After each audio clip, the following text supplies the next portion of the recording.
Devotees from Sridham Mayapur. My name is Madhavananda Das, and today we're having one of our adventures in Srimad Bhagavatam.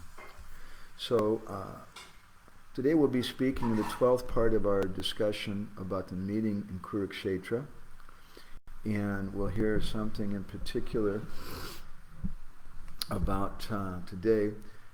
About Mathura still, a little more about how Krishna treated Kamsa's wives, and about the importance of respect to women and taking care of women. And then we're going to go on and speak something about how Ugrasena offered the throne to Krishna and Krishna refused.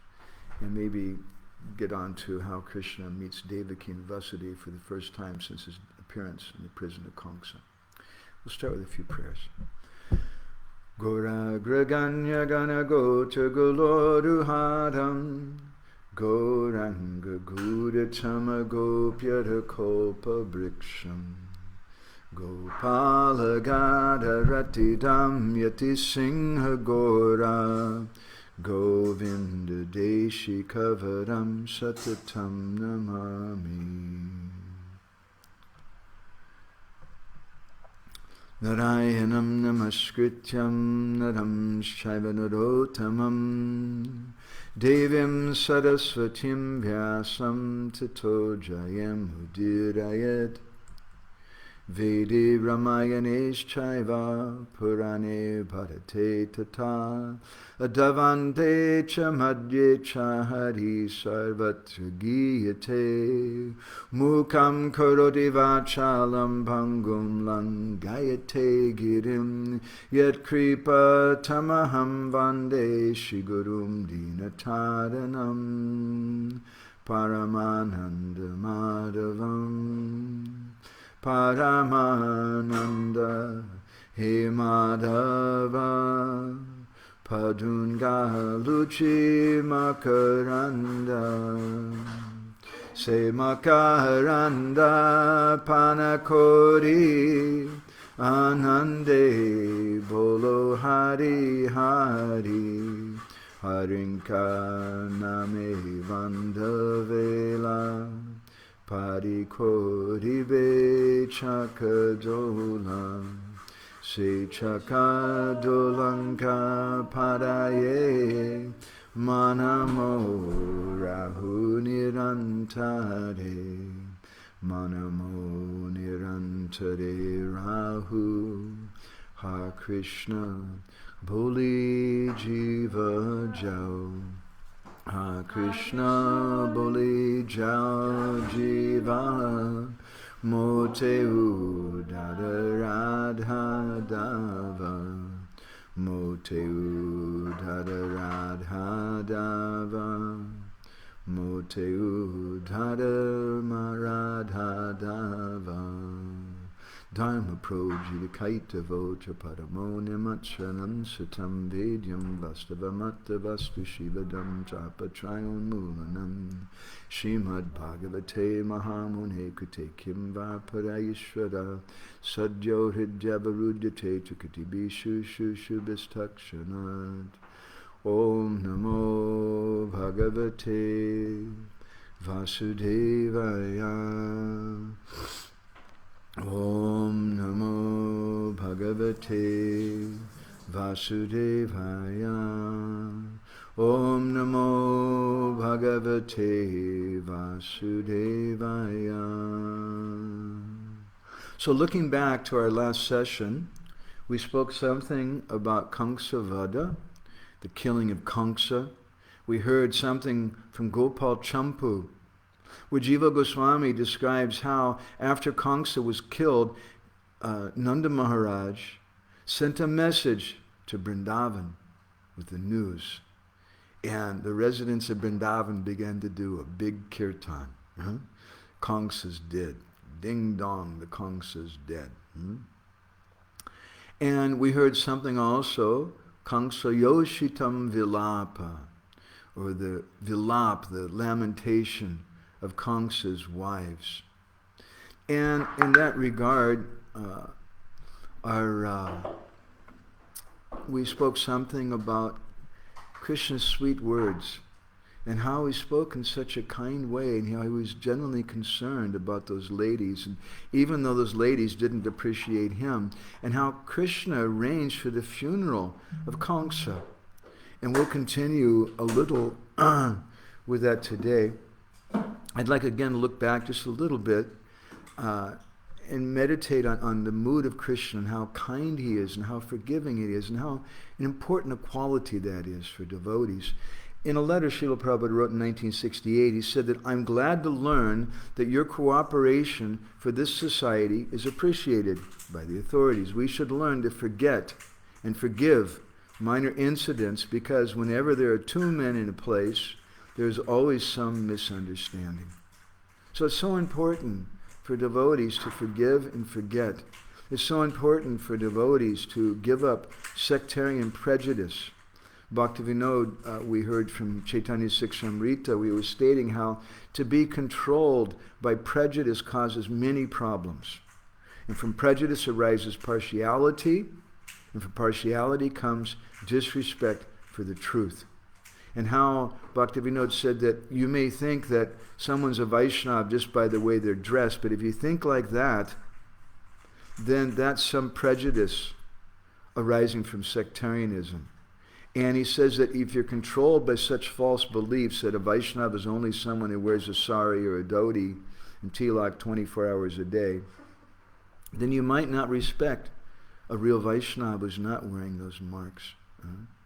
And he says that people who are bound up to this Varnashram system by prejudice, they also fail to develop a taste for a higher level of bhakti, and even sometimes hatred, which degrades a person even more, may appear. So I want to continue with that today in Krishna's mood after killing Kamsa. The Harivamsa Purana we didn't look at so much in our last session. We'll just read a few verses from that. Krishna was thinking about how he killed Kamsa, and he was hearing the lamentation of the wives of Kamsa. And Krishna began to blame himself. He felt so bad. He thought to himself, Aho mayati balyena rosa dosa nuvartina vaidavyam stri sahasranam kamsasya vade kritam. Because of my childish anger and hatred, I have caused this widowhood, Sri Sahasranam Kamsasya, for the thousands of wives of Kamsa by killing him. And he says, Karunyam kalu narishu prakritasyapi jayate. Even an uncultured person will have pity on women. It's not that because women should be protected and appreciated, it means that you can exploit them or treat them like something less than men. Srila Prabhupada writes in a purport in the Bhagavatam, 8th canto, chapter 9, text 9, he says, according to Manu Sanghita, every woman should be protected either by her husband, by her father, or by her grown sons. Without such protection, a woman will be exploited. Indeed, women like to be exploited by men. As soon as a woman is exploited by a man, she becomes a common prostitute. So women, according to Srila Prabhupada, they should be protected. But that protection, Prabhupada citing Manu Sanghita, that protection means honor and respect. In the 3rd chapter of the Manu Sanghita, there's a number of instructions about how women should be respected. In text 55, it said there, Pritibir brata bischaitaha patibir deva raishtata puja bhushayuta britas cha bahu kalyanam ipsu bihi. That women, they should be honored and ornamented, pitribi by their fathers, bhatribis by their brothers, by the patibi by their husbands, by their brothers-in-law. If those men, bahu kalyanam ipsubi, if they desire their own welfare, for their own benefit, they should give honor. And it's also mentioned that you should give some ornaments to the ladies. And it goes on in the next verse to describe, yatra naryas tu pujante ramante tatadevataha, yatraitas tu napujante sarvas tatra phala kriyaha. Where that place, yatra Naryas tapujante, where women are given worship, they're not just honored and respected, but they're worshipped. Then ramante tatra devata, then the devatas are pleased. But yet traitas tu napujante, where they're not given respect, they're not given honor, sarvas tatra phala kriya, no sacred rite that you do yields rewards. It's a very important principle. And what to speak in Gaudiya Vaishnavism, where we honor Srimati Radharani more than Krishna. We honor the girlfriends of Srimati Radharani. If women are not honored, then whatever sacred rite that you do doesn't yield proper results. The next verse describes Sochante janmayo yatra vinashyat yasut kukalam tatkalam nasochanti tu yatraita vardate taddi sarvada.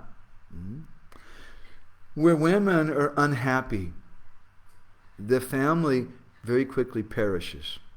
That society where they're not happy, where they're living in grief, everything perishes. And where they're happy, nasochanti, there's no unhappiness, then that family prospers, that community prospers.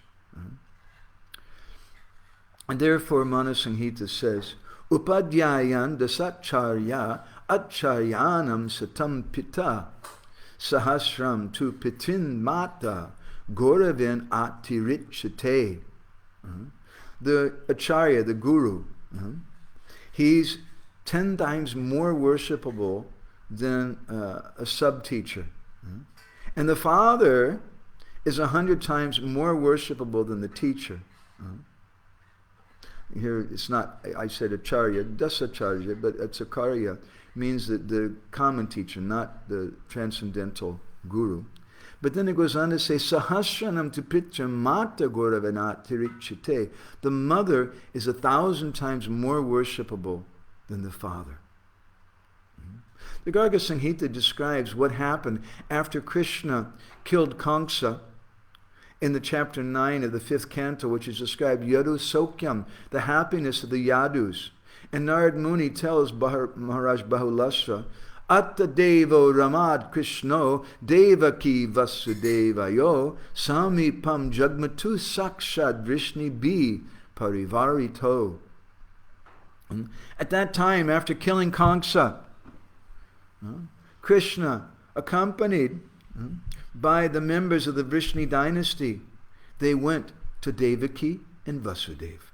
Swatastayur bandhanani yayur sitilatam nipa to viksha garudam praptam nagapasu gunayata.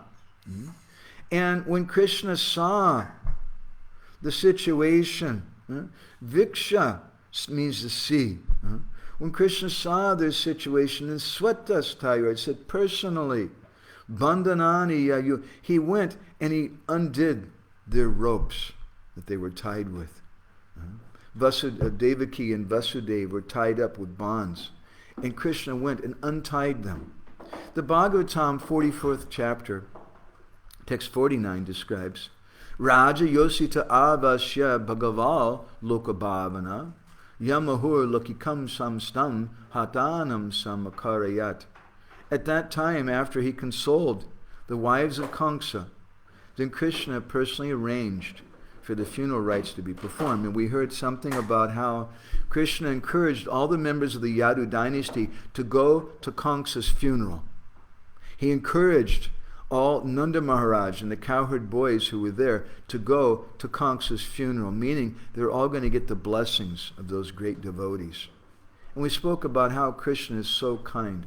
Jiva Goswami in the Gopal Champu then, he says that when everybody bowed their heads before Krishna, the Krishna stood up, held his hands up, he said, excuse me now, we're going to do something important.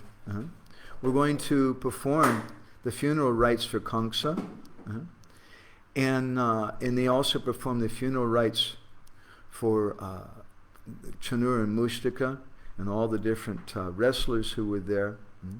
And Krishna said, Balaram and I will personally do this.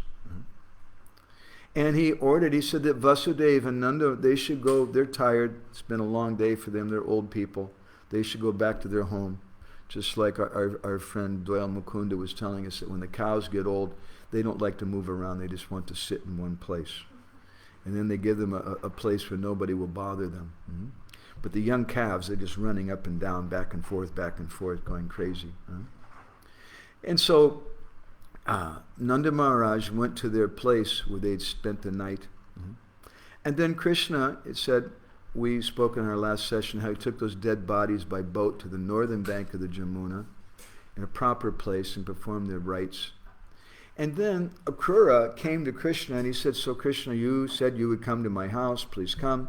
And Krishna said, no, I have something else important to do. This is the next day.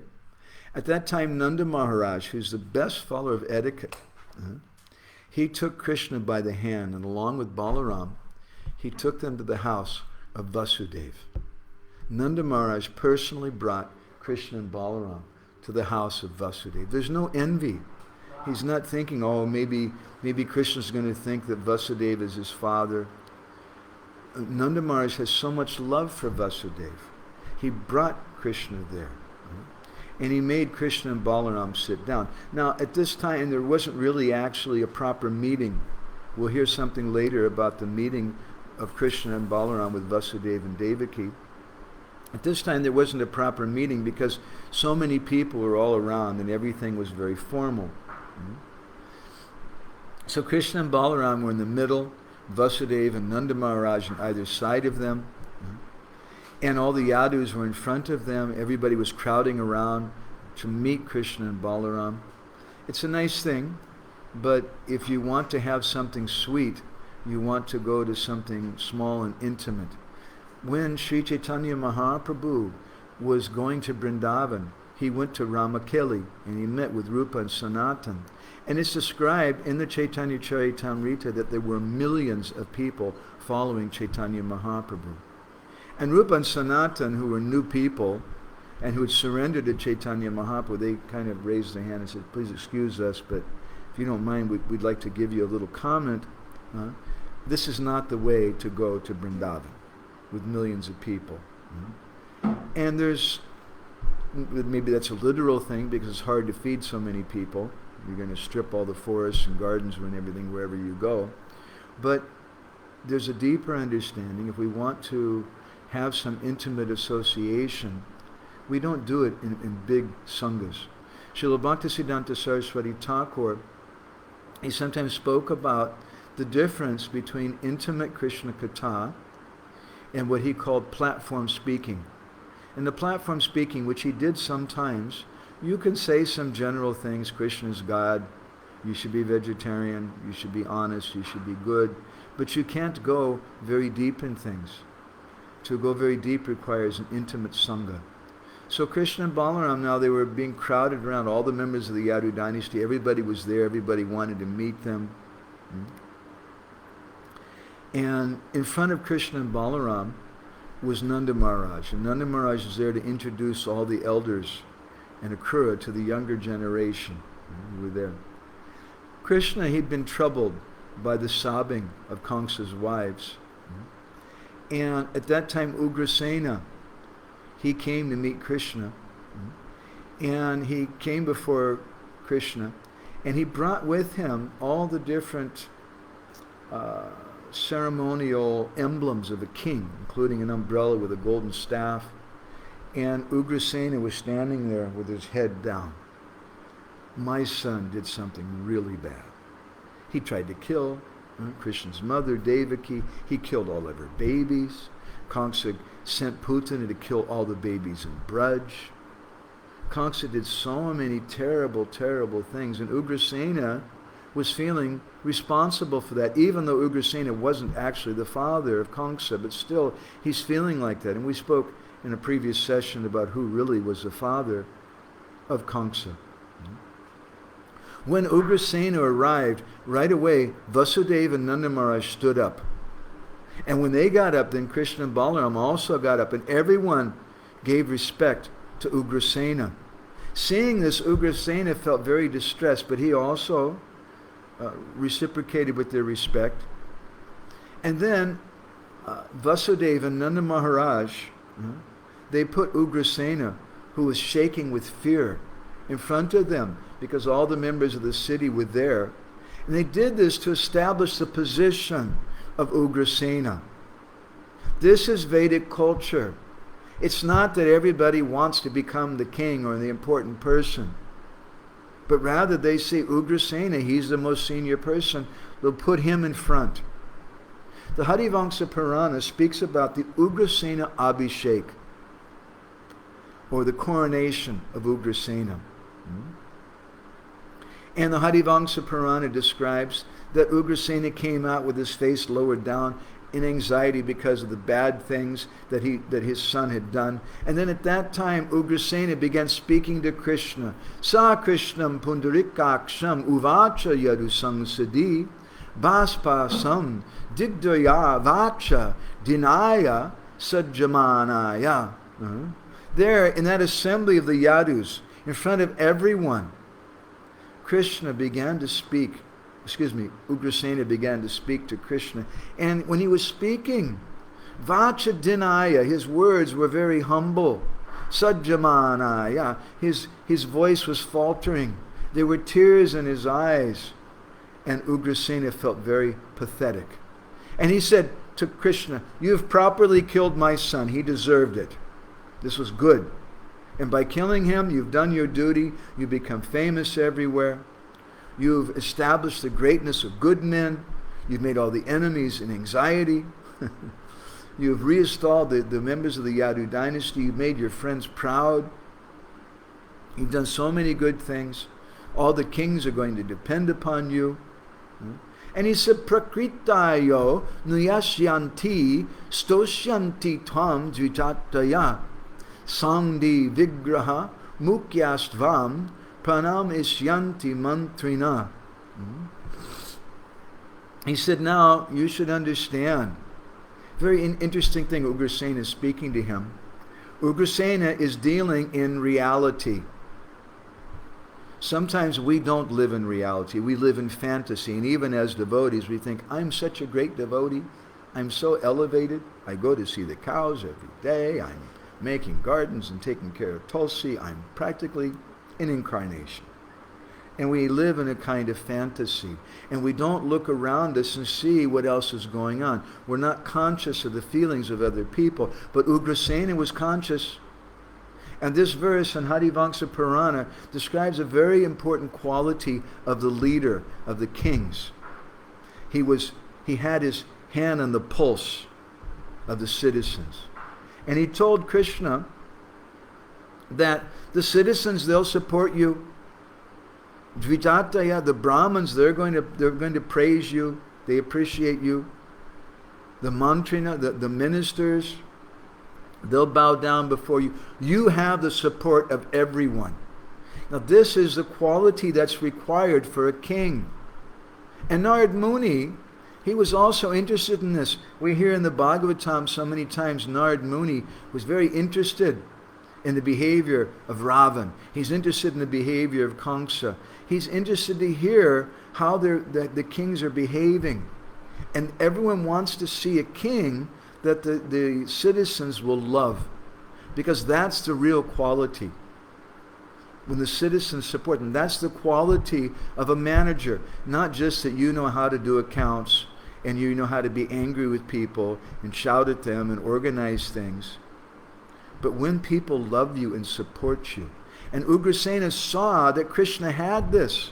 And therefore he told him, Hastyasva rata sampurnam padadigana sankulam pratigrina krishnedam kamsasya balamevayam. He said, hey Krishna, because you have their respect, because everybody is appreciating you, then you should take over.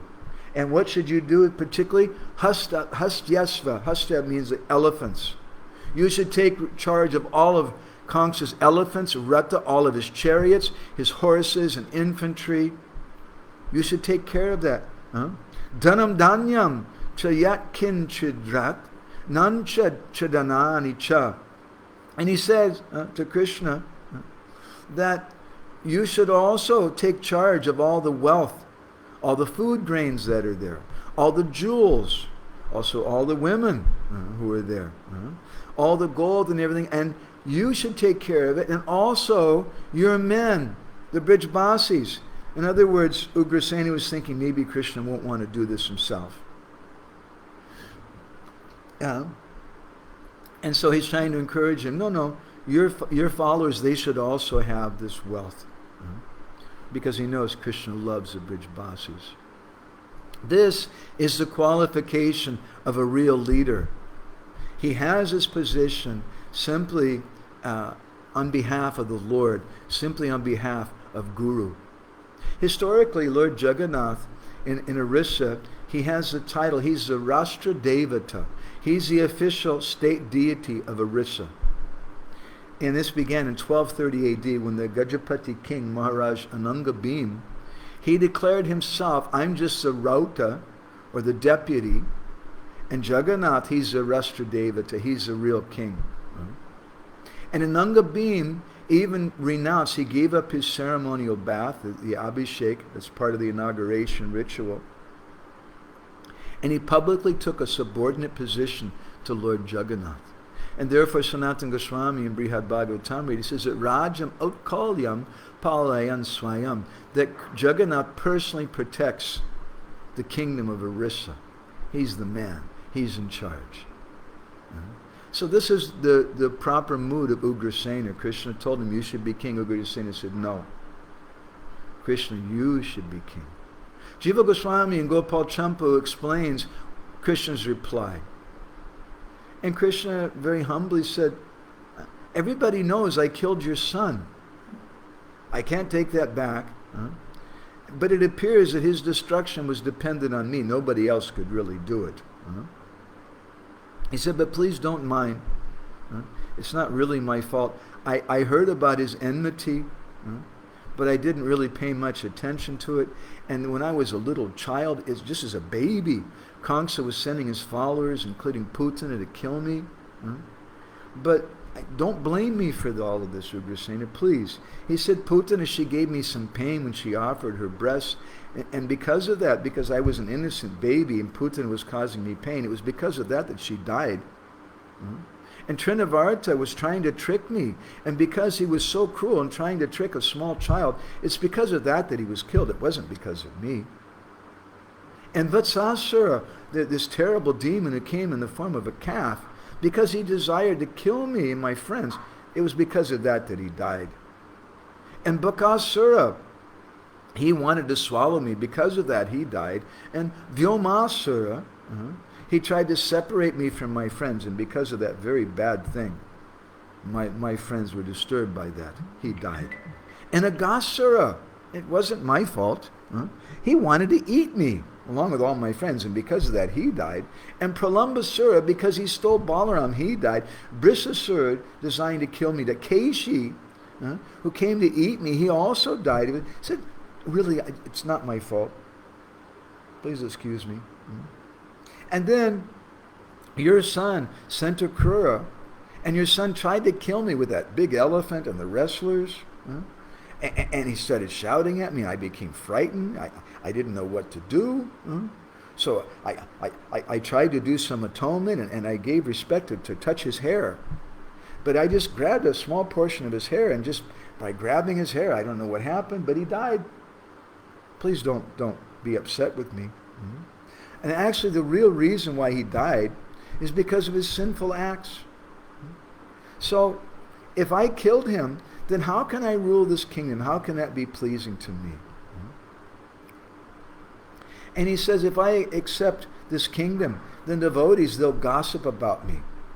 They'll say, Krishna is not he just did this because he wanted something.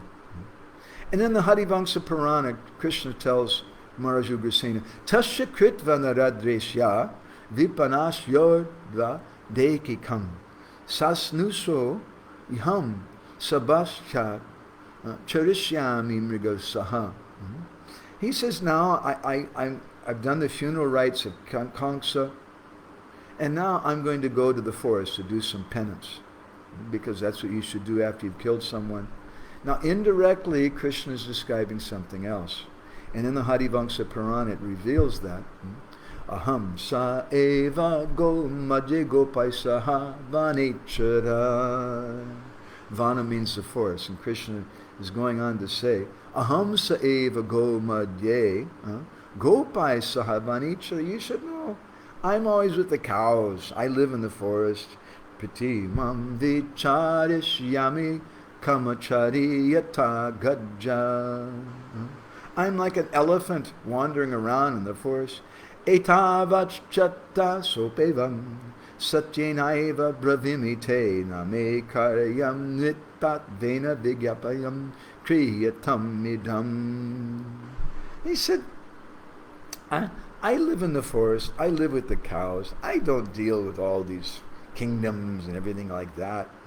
You should rule the kingdom. You should do this.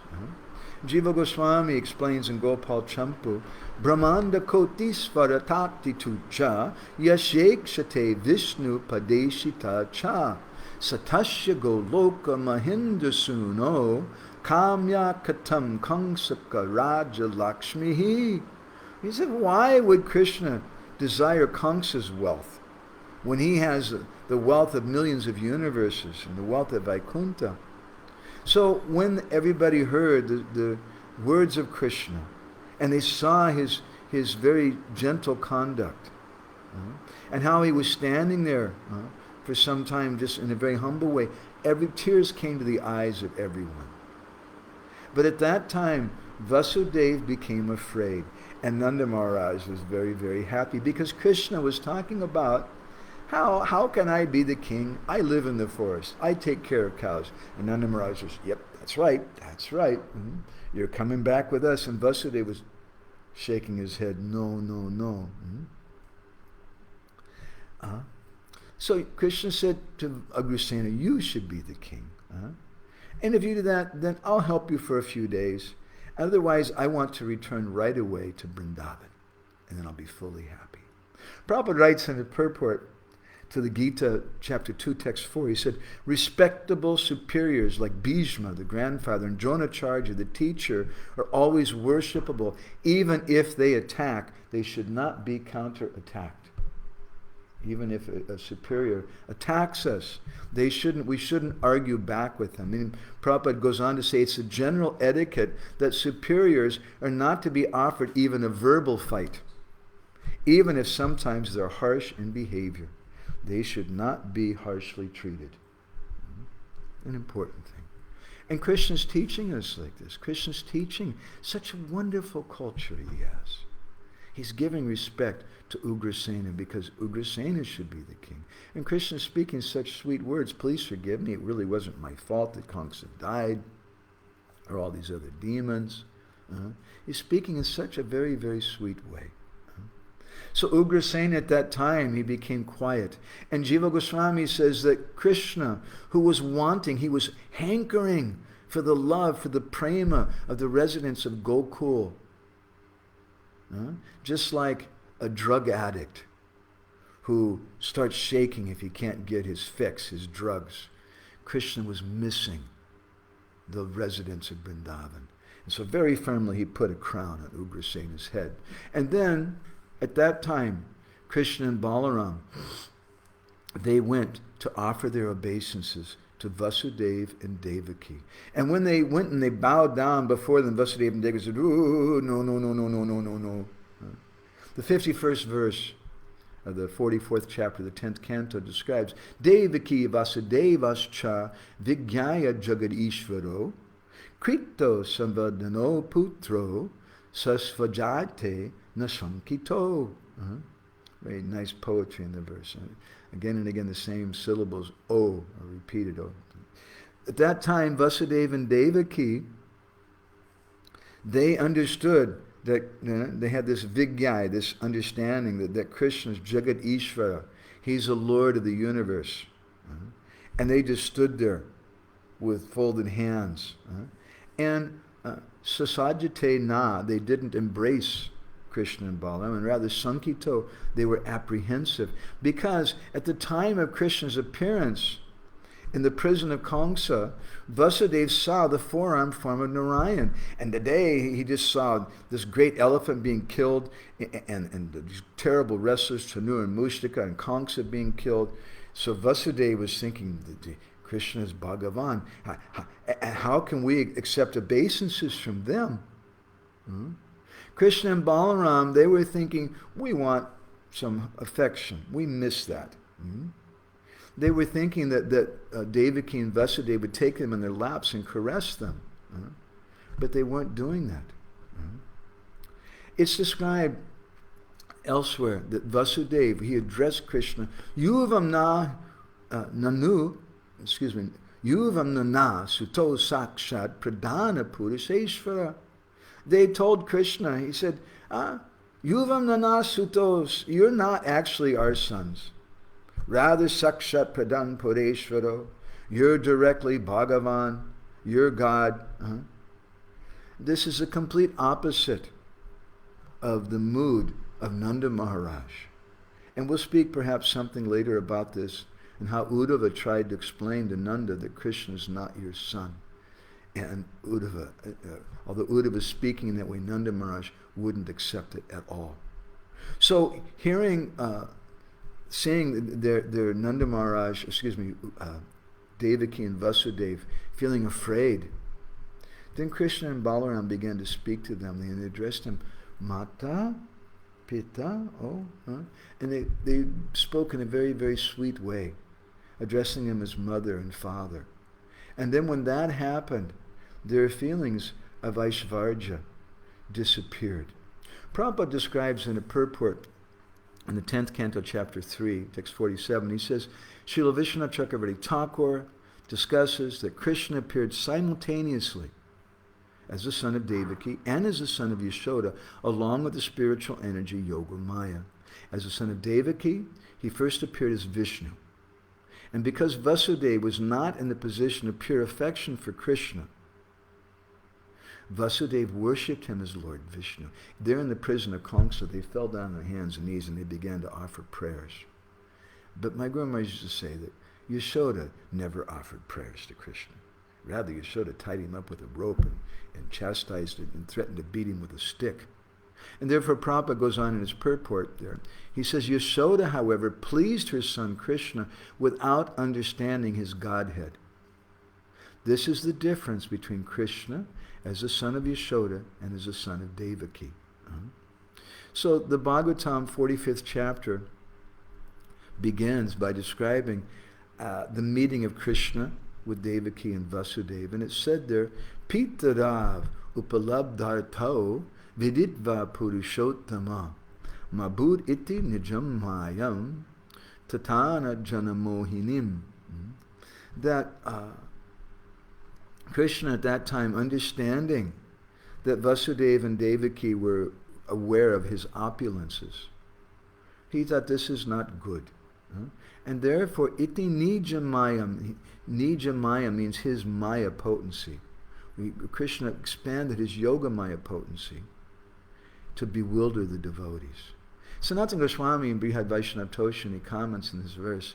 He says that, he quotes Bhagavad Gita, chapter 15, text 18, where Krishna says, Yasmaksharam atito ham akshadadapi chotama atosmi loki vede cha pratita purushottama. Because I'm transcendental beyond both the fallible and infallible, and because I'm the greatest, I'm celebrated in this world as Purushottam. This verse from the Bhagavatam, and Krishna is described, Viditva Purushottama, the same word is used. And Sanatana Goswami says that this indicates actually that giving respect to the Lord's power, which can force the jivas, he's Purushottam, and he's so powerful that even he can send Nanda Maharaj back to Vrindavan. You may think he's very powerful because he killed Kamsa. That's nothing. You may think he's very powerful that he can move all the bodies of all the living. That's nothing. The real thing, Sanatana Goswami says, that we're amazed by is that Krishna was so powerful, he was able to send Nanda Maharaj back to Braj. That's something really astonishing. Jiva Goswami in Laghu Vaishnav Toshini explains in a previous chapter of the Bhagavatam that how was it that Vasudeva and Devaki and Vasudeva, how was it that they, this pure love appeared in their hearts and they took Krishna and Balaram on their laps? He says it was due to the association of Nanda Maharaj, who was there. And because of the association of Nanda Maharaj, that pure Vatsalya Priti, that Sudha Vatsalya Priti appeared in the heart of Vasudeva and Devaki. But then when they started thinking about them as Bhagavan, then that knowledge would cover their feelings. In the Akrura Samvad, it's described that Krishna and Balaram, they addressed Devaki and Vasudeva in this way, in a sweet way. And then for the feelings of Aishvarya disappeared. Jiva Goswami says in Gopal Champu that when Krishna first saw the opulent feelings of Devaki and Vasudeva, he became sad and he sat down. And then by this mercy of Nanda Maharaj, these feelings came to the heart of Devaki and Vasudeva, and they strongly embraced Krishna and Balaram, and they became stunned, and they couldn't move for some minutes. The Harivamsa Purana describes Matuscha Shirasa Pado Nipidya Yadu Nandana Sasi Cha Prasha Votpida Krishna Mahandani Ashritai. At that time, Krishna put his head on the feet of Devaki. And then Devaki, her breasts began to pour forth milk out of joy. My boy, my boy. And then Krishna began to inquire about the well-being of all the members of the Yadu dynasty. And I'm going to stop here in this session. In our next session, we'll speak about how at that time, for the first time, Krishna met a very important devotee. And they had a very sweet meeting. And what was that meeting like? That devotee's name was Uddhava. We'll hear something about the first meeting of Krishna and Uddhava and the ecstatic love that Uddhava had for Krishna. So we're going to stop there. I want to thank Madhupati Prabhu and Brajabanita and Natalia and so many devotees taking part in this katha today. If anybody has any reflections, I'd like you to share them now and tell us what you're walking away with. Nobody online is saying, Brajabanita has said, so auspicious, it's just like the rain pouring down. That's very sweet. Anybody else who's physically present with us here have any reflections on the Papapayani? Hare Krishna, thank you so much for this wonderful katha. It was so powerful to hear how Sanatana Goswami explains a real strength of Krishna. That he was able to send Nanda Maharaj back to Vrindavan. It's really kind of inconceivable thing, because he promised to Yashoda and he was really, really harsh about that. That you have to bring Krishna back. And another thing that Nanda Maharaj, he brought Krishna to Devaki and Vasudeva.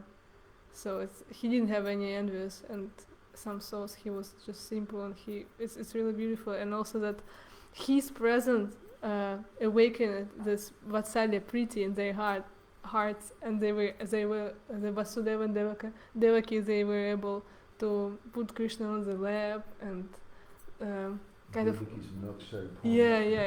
this is really beautiful. This is really interesting. Thank you. In the same way that Nanda Maharaj wasn't envious, he didn't try to say, no, Krishna belongs to us. But Nanda Maharaj took him to Vasudeva. In the same way, devotees, they shouldn't try to own their Gurudev. They shouldn't try to own the sadhus who are around them. Sometimes devotees, they try to do that. They try to keep other people away from Gurudev, or they try to be the chokidar, the person who's guarding Guru, because they think nobody else is qualified to come close to Gurudev. But a genuine disciple, their mood is they want to bring everybody to Guru, just like Nanda Maharaj is bringing Krishna to Vasudeva. Krishna Kuni, you have something to share? Couple of small things. What you said right now about bringing how there is no envy, and just bringing him to Nanda Maharaj, bringing Krishna to Vasudeva and Devaki, reminded me of the description. I don't know why exactly, but it reminded me of Narada Muni offering glorification of his disciple Dhruva Maharaj to the Lord. And this is non-enviousness. Like, he wants to get mercy for his disciple, and it was just so like I don't know. It was just kind of a similar mood there. That it just kind of reminded me of that. It was such a beautiful thing for me, and I'm hoping somebody will do that for me one day. And the other thing, although Anapayani Radha mentioned, it was the most important part of the lecture for me. How, due to Nanda Maharaj's type of love for Krishna, Vasudeva and Devaki could experience something from that sweet mood, as opposed to the opulent mood. And it reminded me of the description by Srila Rupa Goswami about Bhava and Cheshta, how we want to follow the mood and the activities of those devotees whose kind of love we are aspiring to achieve, and how association is everything, and how amazing it is that Srila Prabhupada gave this kind of association for us. Fantastic comments. So thank you all very much. We're going to go ahead and stop here. And in our next session then, which will be on Sunday, we'll speak something about Krishna's first meeting with Uddhava. And the words, the very prophetic words that Krishna speaks to Uddhava at that time. And we'll also hear something more from several places. There's a beautiful song we may sing from Chandidas, speaking about the exchange between Krishna and Nanda Maharaj before Nanda Maharaj went back and returned to Vrindavan. So we'll go ahead and stop there. Grantaraj Srimad Bhagavatam ki jai, Srila Prabhupada ki jai.